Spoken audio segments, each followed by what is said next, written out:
तो वेलकम है दोस्तों, नमस्कार है आप सभी का। देखिए आज हम लोग बात करने वाले हैं ग्रेजुएशन सेमेस्टर 2 सीसी पेपर 4, ठीक है, कॉमन कोर्स पेपर 4, और पेपर का नाम है language and communication skill. English में रहेगा पूरा का पूरा पेपर आपका, ठीक है। पेपर आपका जो है किसी किसी यूनिवर्सिटी में 100 मार्क्स का होता है, किसी किसी में 75 मार्क्स का होता है। अगर आपकी यूनिवर्सिटी में 100 मार्क्स का एग्जाम होगा तो पास करने के लिए आपको 40 मार्क्स लाने होंगे, और अगर आपके एग्जाम में 75 मार्क्स का एग्जाम होगा तो पास करने के लिए आपको 30 मार्क्स लाने होंगे, ठीक है। अब देख लेते हैं इस पेपर में क्या क्या आपको पूछा जाता है, तो चलिए देखते हैं। तो इस पेपर में आपको पूछा जाता है फंक्शनल इंग्लिश, ठीक है, फिर ग्रामर और फिर वाइवा। तो इस वीडियो में हम लोग फंक्शनल इंग्लिश के टॉपिक पे बात करने वाले हैं, ठीक है। BA BCom BSc सभी के लिए कंपलसरी पेपर है। अब देख लेते हैं। तो इसमें पहले आता है आपका फंक्शनल इंग्लिश में कम्युनिकेशन क्या है, ठीक है। यानी कि कम्युनिकेशन का हम लोग आम बोलचाल की भाषा में बोलेंगे बातचीत, वार्तालाप, ठीक है। और अगर आप इसका पूर्ण हिंदी करना चाहेंगे ना तो हम लोग बोल सकते हैं संप्रेषण, ठीक है। संप्रेषण क्या है और आम बोलचाल की भाषा में बातचीत क्या है, वार्तालाप क्या है, ठीक है, कम्युनिकेशन क्या है। अब देखिए इसका आंसर आपको इंग्लिश में ही लिखना होगा। तो एक मैं प्रैक्टिकल बात बताऊं, अपने दोस्त, अगर मेरा कोई भाई या फिर दोस्त को बताने जैसे मैं बताता हूं, एकदम उस टाइप से, एकदम अंदर की बात। दोस्तों इस बार जो है पेपर बहुत टफ रहने वाला है, और सच बताऊं जो बच्चा मान लीजिए कभी इंग्लिश उतना अच्छा से नहीं पढ़ा है वो तो फेल होने के बहुत ज़्यादा चांसेस हो जाते हैं। ऐसे में क्या करना है आपको, टेंशन मत लीजिए, मैं सॉल्यूशन बताऊँगा आपको। पहले मैं ये बता देता हूँ और अंत में जब वीडियो कंप्लीट होगा तब मैं सॉल्यूशन बता दूंगा, ठीक है। तो पहले आप देख लीजिए व्हाट इज कम्युनिकेशन। यहाँ पे इसका आंसर इस टाइप से दिया गया है कि कम्युनिकेशन जो है एक लैटिन भाषा के शब्द है, ठीक है। The word communication is derived from the Latin word. इस तरह से आपको पढ़ना है, और उस टाइम इस वर्ड को कम्युनिकेयर के नाम से जाना जाता था, ठीक है। तो आपको पूरा का पूरा इंग्लिश पढ़ लेना है। अब आप में से बहुत से कैंडिडेट ऐसे होंगे जिसको इंग्लिश पढ़ना भी अच्छे से नहीं आता होगा, तो उसके लिए भी मैं सॉल्यूशन बताऊंगा। सबके लिए पास तो करना ही है, आपको पास तो मैं करवा ही दूंगा, ठीक है। मतलब मैं जैसा बताऊंगा वैसा करेंगे तो पास तो डेफिनेटली हो जाएंगे, ठीक है। तो पहले आपको पढ़ना है और इसको लिखना है खुद से। अब देखिए कम्युनिकेशन के यहाँ पे कुछ डेफिनेशन मतलब परिभाषा, कुछ परिभाषाएं दी गई हैं। ये नीचे वाला आदमी जो है ये परिभाषा दिया है, उस राइटर का नाम है, ठीक है। जैसे कि ये यहाँ पे दिया है जॉर्ज टी वर्धमान, ठीक है। जॉर्ज टी वर्धमान के द्वारा ये डेफिनेशन दिया गया है कम्युनिकेशन का। फिर जॉन ए डायर के द्वारा ये आपका दिया गया है डेफिनेशन। फिर आपका ये कम्युनिकेशन ये राइटर के द्वारा दिया गया है। तो इस तरह से जो है आपको यहाँ पे डेफिनेशन दिया गया है। फिर दूसरा क्वेश्चन आता है कि discuss the nature and characteristics of communication, यानी कि संप्रेषण की विशेषताएं बताएं और प्रकृति बताइए, ठीक है।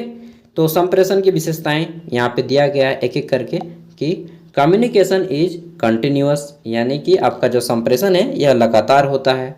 फिर कम्युनिकेशन इज ऑल परवेसिव, ठीक है। परवेसिव मतलब होता है आपका व्यापक रूप से, बड़े पैमाने पे, यानी कि संप्रेषण जो है बहुत बड़े पैमाने पे होता है। इस तरह से आपके यहाँ पे कुछ इंपॉर्टेंट कैरेक्टरिस्टिक्स दिए गए, विशेषताएं दी गई हैं, ठीक है। इन सब को आपको पढ़ना है, और मैं आपको बताऊंगा अंत में क्या करना है। जब आपको इंग्लिश अच्छे से पढ़ना भी नहीं आता है, समझना भी नहीं आता है, तब आपको क्या करना है, ठीक है। पहले बता लेता हूँ जो चीज़ जरूरी है। What are the different type of communication explain in detail. विभिन्न प्रकार के संप्रेषण को बताएं और डिटेल में बताना है, ठीक है। परिभाषा दें और डिटेल में बताएं। आगे देखते हैं। तो यहाँ पे देखिए दिया गया आपका classification of the basis of relationship element, ठीक है। वर्गीकरण किया गया है। तो ये 1 2 3 4 फिर मास कम्युनिकेशन पे आ गया है। तो दोस्तों यह आपका काफ़ी टफ रहने वाला है पेपर, मैंने जैसा कि बताया है सच में टफ रहने वाला है यार, मजाक क्यों करूँगा ऐसे टॉपिक पे, ठीक है। तो अब देख लेते हैं। तो यहाँ पे रिटन कम्युनिकेशन दिया गया है, सब कुछ डिटेल में दिया गया है। इसका PDF का लिंक आपको वीडियो के डिस्क्रिप्शन में मिल जाएगा। फिर बताया गया है कि वर्बल कम्युनिकेशन क्या होता है, यानी कि बातचीत के तरीके एगो वार्तालाप होता है, एगो बिना बातचीत के तरीके, जैसे कि आप किसी को संदेश लिख के भेज सकते हैं, उसमें बिना बातचीत के तरीके संप्रेषण होता है, कम्युनिकेशन होता है, जिसको नॉन वर्बल कम्युनिकेशन बोलते हैं, ठीक है। तो यहाँ पे आपको इस टाइप से क्वेश्चन है। आगे देखते हैं नेक्स्ट क्वेश्चन। यहाँ पे बोला गया है कि डेफिनेशन ऑफ लैंग्वेज, भाषा की परिभाषा दें। फिर बोला गया है कि डिस्कस इट्स कैरेक्टरिस्टिक्स, ठीक है, भाषा की परिभाषा दें तथा भाषा की विशेषताओं को लिखें। यहाँ पे अथवा में दिया गया है कि give the detail concept of language, यानी कि भाषा की अवधारणा विस्तार से बताएं, ठीक है, भाषा की अवधारणा को विस्तार से बताएं। तो ये है आपके 2 क्वेश्चन, यहाँ पे इसका आंसर किया गया है। अब इसके बाद आपका आता है नेक्स्ट क्वेश्चन, यहाँ पे कैरेक्टरिस्टिक ऑफ लैंग्वेज। कैरेक्टरिस्टिक्स मतलब होता है आपका विशेषता, यानी कि भाषा की विशेषताएं। कभी कभी सिग्निफिकेंस दे देता है, तो सिग्निफिकेंस भी मतलब भी होता है विशेषताएं, ठीक है। अब देख लेते हैं, नेक्स्ट आता है आपका रीडिंग कॉम्प्रिहेंशन। ये आपका थोड़ा सा इजी रहने वाला है। इसमें आपको एक पैसेज दिया जाएगा, ठीक है, उसको रीड करना होगा और फिर उसका आंसर करना होगा। जैसे कि क्वेश्चन नंबर यहाँ पे है कि read the following passage carefully and answer the questions of that follow, ठीक है। तो आपको यहाँ पे इसको पढ़ना होगा। आपका एक लगभग 500 वर्ड का एक पैसेज दिया जाएगा और उसको पढ़ना है और उसको आंसर करना है। जैसे यहाँ पे क्वेश्चन किया गया है, ठीक है, कि on the basis of your reading of the passage answer the following question. तो आपने जैसा पढ़ा उसके अकॉर्डिंग अब यहाँ पे आंसर कीजिए।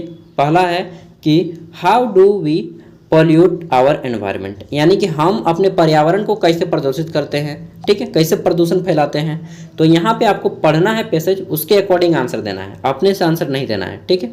अब देखिए, what is the most unfortunate thing, यानी कि हमारे लिए सबसे दुर्भाग्यपूर्ण बात क्या है, ठीक है, तो चीज़ क्या है। तो आपको आंसर करना है पढ़ के। अब आपके मन में बोला यार कि मुझे तो इंग्लिश लिखना, मतलब बहुत से बच्चे ऐसे हैं कि जो सरकारी मीडियम में पढ़े हैं उनको इंग्लिश लिखना नहीं आता है ठीक से, ठीक है, इंग्लिश पढ़ना भी ठीक से नहीं आता है। बहुत सारे कैंडिडेट ऐसे हैं। मैं जब खुद रीडिंग कर रहा था तो मेरे साथ मैं देखता था अपने दोस्तों को, यार उनको ठीक से रीडिंग भी नहीं आता था, ठीक है, मतलब आता था लेकिन उतना तरीके से नहीं जैसा कि एक फ्लुएंटली आता है इंग्लिश के मीडियम के बच्चे को। तो उनके लिए पास करना काफ़ी डिफिकल्ट हो जाता है, ठीक है। तो बस इसके बाद ही मैं बताऊंगा जस्ट। उसके बाद क्वेश्चन है कि on the basis of your reading of the above passage make a note on it using heading and सब हेडिंग, ठीक है, हेडिंग देना है, फिर सब हेडिंग देना है, also give an appropriate title, तो और फिर टाइटल देना है। तो आपको यहाँ पे सब कुछ देना है, इसके अकॉर्डिंग क्वेश्चन पूछा जाएगा, आपको आंसर करते जाना है, ठीक है। और इसके बाद आपका आएगा पैराग्राफ, नेक्स्ट वीडियो में बताएंगे। आज की अभी हम जो बताएंगे कि अगर आपको इंग्लिश नहीं आता है उतना अच्छा जैसा कि आपको लगता है, मतलब आपके मन में डर बैठा होगा डेफिनेटली कि हम इंग्लिश के पेपर में फेल तो ना हो जाएं, तब आपको क्या करना है, मैं प्रैक्टिकल चीज़ बता रहा हूँ, अपने भाई दोस्त समझ के बता रहा हूँ, ठीक है। तो दोस्तों देखिए, आपको क्या करना है, आपके सामने गेस्ट पेपर होगा और नहीं है तो इसका पीडीएफ का लिंक मैं वीडियो के डिस्क्रिप्शन में दे रहा हूँ, वहाँ से पीडीएफ को डाउनलोड कर लीजिएगा, ठीक है। उसके बाद क्या करना है, तो मान लीजिए मैं दिखा रहा हूँ एग्जांपल के तौर पे, ये हो गया हमारा पेपर 1। सबसे पहले इसका पीडीएफ डाउनलोड कर लीजिएगा, पीडीएफ में आपको मिल जाएगा। उसके बाद आप, ये पहला पेपर है, ठीक है, इसको जो है पीडीएफ को डाउनलोड कर लेने के बाद आपके सामने ये इस तरह से आ जाएगा पूरा का पूरा पेपर, ठीक है। इसको आप प्रत्येक पेपर को निकालिएगा, ठीक है, अपने स्क्रीनशॉट मैं दिखा रहा हूँ, पीडीएफ को ले लीजिएगा स्क्रीनशॉट, चाहे आप अलग अलग पेपर बना लीजिएगा। उसके बाद अपना डाटा ऑन कर लीजिएगा मोबाइल का, ठीक है। मैं प्रैक्टिकल चीज़ बता रहा हूँ यार, जो लाइफ में काम आएगा, ठीक है, हवा वाली या कल्पना वाली बातें बताकर मैं उलझन में नहीं फंसाना चाहता। फिर आइएगा आप अपना इस तरह से माइक्रोफोन जो होगा आपका, ठीक है, ये गूगल वाला यहाँ पे लेंस में, इस लेंस पे आपको क्लिक करना है, ठीक है, इस लेंस पे आपको क्या करना है, क्लिक करना है, क्लिक कर लीजिएगा और यहाँ पे इसका हिंदी ट्रांसलेट पे आ जाइएगा, इस तरह से आ जाएगा। उसके बाद देखिए यहाँ पे आपको मिलेगा ट्रांसलेट का ऑप्शन, ट्रांसलेट, ठीक है, इस ट्रांसलेट पे क्लिक कर दीजिएगा और यहाँ पे आपको जो है ऑप्शन देगा, ये आपका खुद हिंदी हो जाएगा क्योंकि मैंने सिलेक्ट किया है।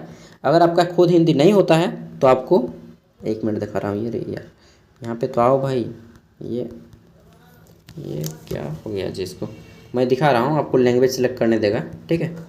तो ये आपको, ये ब्रश मेरा यहाँ पे चला गया, हाँ, ये देखिए, ये आपको यहाँ पे देखिए लैंग्वेज का ऑप्शन देगा, इंग्लिश और हिंदी।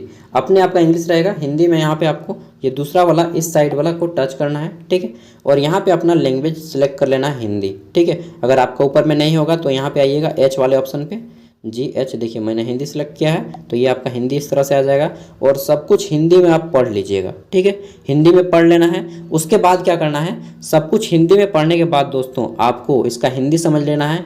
और जैसे एग्ज़ाम में आप जिस तरह से आप क्या बोलते हैं कि यार व्हाट्सएप में टाइपिंग करते हैं ना, सेम उसी तरह से आपको व्हाट्सएप टाइपिंग करते हैं, सेम उसी तरह से। अगर आपको इंग्लिश का मतलब मानते हैं कि आपको इंग्लिश 30% या 20% आता है, ठीक है, एक अच्छे इंग्लिश बोलने वाले कैंडिडेट के मुताबिक, तो आपको जिस टाइप से आप व्हाट्सएप में टेक्स्ट करते हैं दूसरे दोस्तों को, सेम उसी टाइप से उसको लिखना है। आपको एग्जामिनर फेल तो नहीं है करेगा, डेफिनेटली फेल नहीं करेगा, ठीक है।